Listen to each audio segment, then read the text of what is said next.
ingredient red velvet cookies. Sounds too good to be true, right? Most people think you need a ton of ingredients to make something this good. But here's the thing, you really don't. In fact, these cookies come together so easily, you'll wonder why you didn't try this sooner. And wait until you hear what the secret ingredient is. It'll totally change how you bake. I know, baking can seem intimidating sometimes, but this recipe is proof that it doesn't have to be. You don't need a ton of fancy ingredients or steps, just a little creativity and a few basics. That's it. We're going to start off with just 1/4 cup of butter in this bowl. It is cold right out of the fridge, and then we're going to use this 8-ounce package of cream cheese.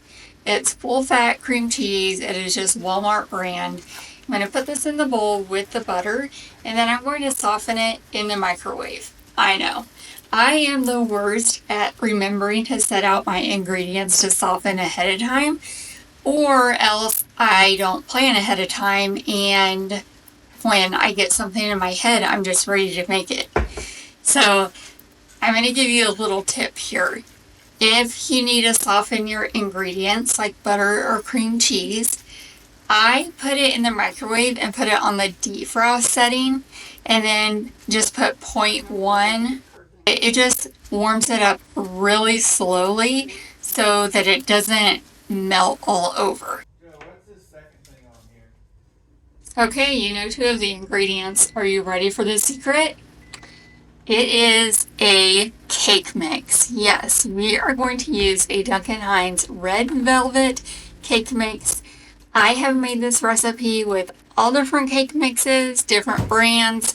Some of the brands have different weights to them, and these cookies always turn out amazing. Every single time. I have never had this recipe fail.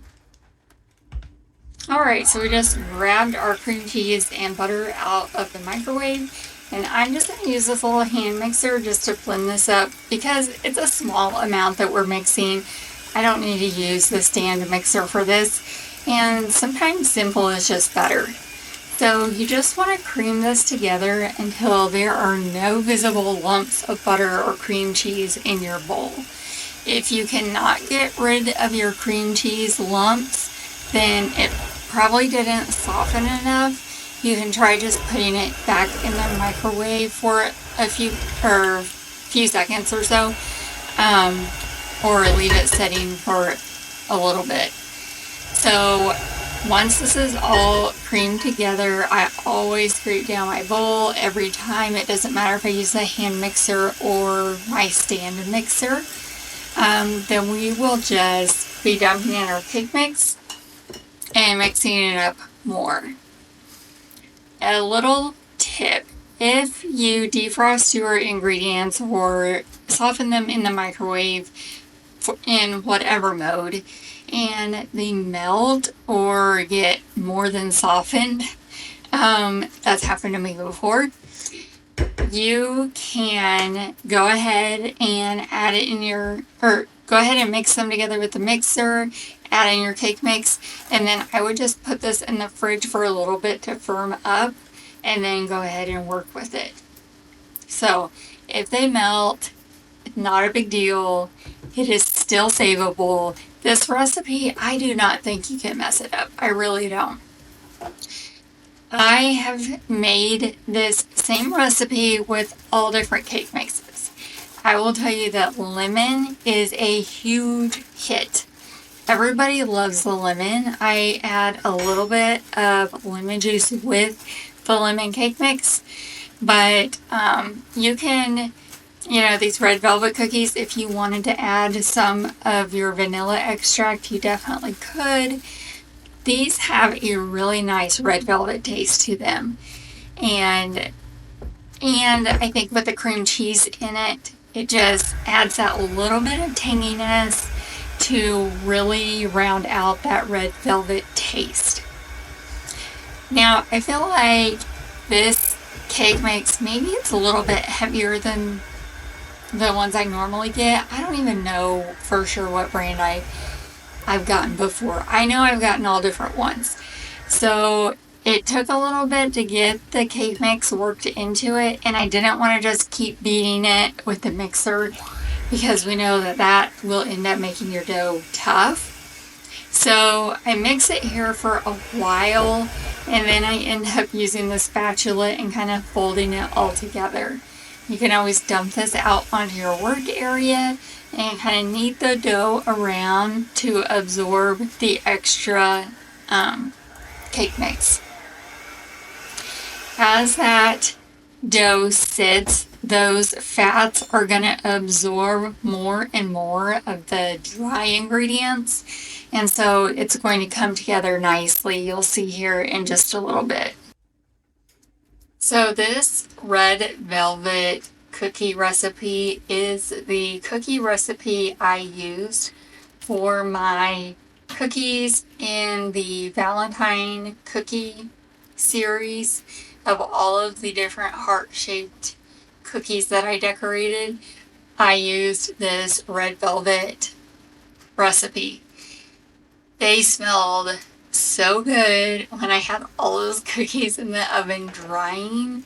Even, like my family is used to me having cookies in the oven drying all the time, but my husband opened the oven door and he even commented that they smelled so good. Given that my house almost always smells like a bakery, I consider that a pretty good compliment that he was impressed or at least tempted by the smell of these cookies. And while I was in the process of decorating all of those Valentine cookies, I don't know how many times my kids asked me what those cookies were for and if they were free yet, which is what we call the cookies that anybody can eat. They always say, do you have any free cookies? I don't know how many times they ask me, what are these cookies for? Are you done with them? Are we going to be able to eat these? Because they really did smell so good. And another thing, since this dough doesn't have any raw egg in it, I don't know why you couldn't just eat the dough like this. Of course, it has cream cheese and butter in it and your cake mix, but if my kids want some cookie dough, I wouldn't feel bad personally giving this to my kids. Of course, follow any precautions that you need to follow, but yeah. Yep, so we kind of worked all of that together, and now we're going to roll it out. Normally, I roll out my sugar cookie dough at about 1/4 of an inch. I use this nice roller that has the wheels on the side that you can adjust your thickness on. And I'm just going to use these heart cookie cutters that I got from Walmart this year. And for these cookies, I decided to go ahead and roll them out thicker. I think it is it 3/16? Is that the next step? From 1/4 inch, I think. So I rolled them out thicker and used varying sizes of these heart cookie cutters. I really like the red velvet flavor for Valentine's cookies just because of the red color. And I feel like red velvet cookies just give something special and just makes a dessert feel extra decadent.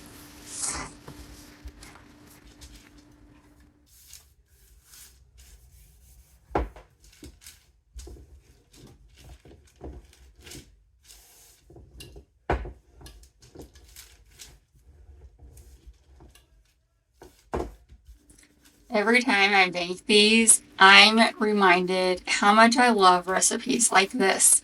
They're perfect for when you're in a hurry, or you have a craving, or you just want to whip up something impressive without all the work. This recipe is much easier than my normal sugar cookie recipe, and it is amazingly good. The texture is wonderful. These are not cakey at all. They are just like a cookie. You can make these as thick or as thin as you would like. As far as baking, I bake these at 350, and like I said, you don't need to chill these. I'm just putting these on the cookie sheet. I already have my oven preheated to 350, and I will stick this cookie sheet directly in the oven. And then I would say to start checking them at about 8 minutes for doneness. It's going to depend on how hot your oven gets and how thick you roll your cookies out and how big they are. These are some pretty thick cookies, so I imagine in my oven it's probably going to take about 11 minutes. And you'll know when they're done when they are no longer glossy or shiny on the top. When you look in the oven, they won't be shiny anymore on the top. And then also I usually kind of grab one of the cookies gently, and if you can kind of like hear this dough squish in it, then it's not done. But if you can somewhatly peek on the underneath side and it looks like it has a nice layer, very lightly brown on the bottom. I mean, very lightly brown. I mean, barely a crust. Then they are done. I always let my cookies cool on the cookie sheet before I move them. That way they can completely cook and cool. You know, warm cookies, whenever I've been in a hurry to move my cookies, and while they're still warm, they break every time. So I finally learned my lesson after doing that about 200 times. So I let them completely cool on the cookie sheet.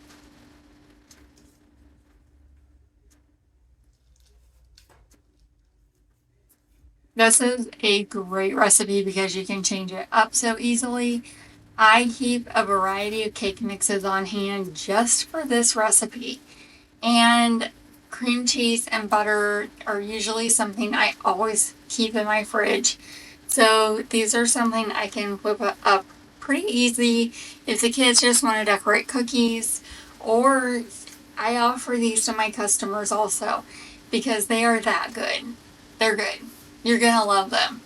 You will have to let me know if you give these a shot. I would love to hear how they turn out for you.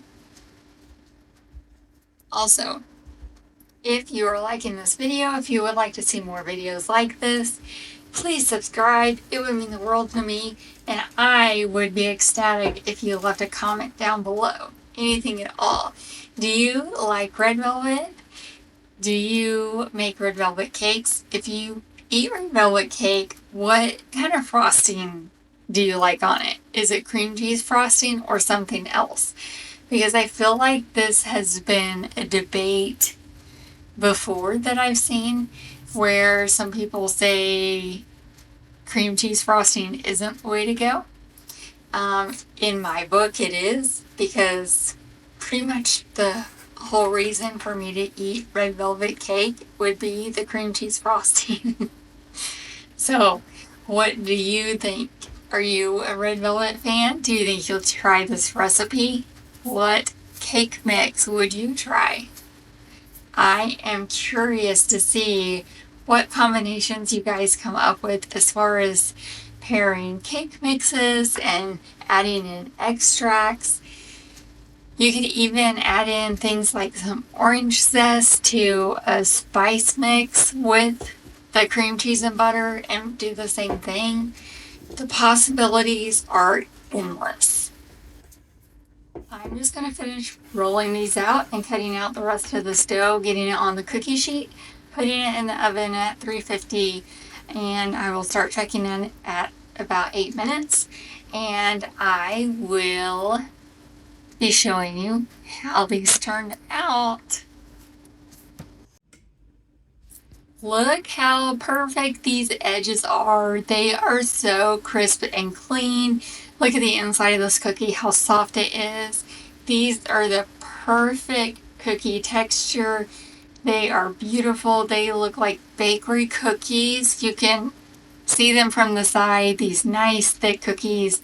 They have no spread on them at all, which is incredible. It is amazing that this simple recipe can be this good.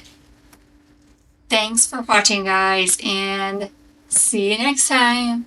Bye.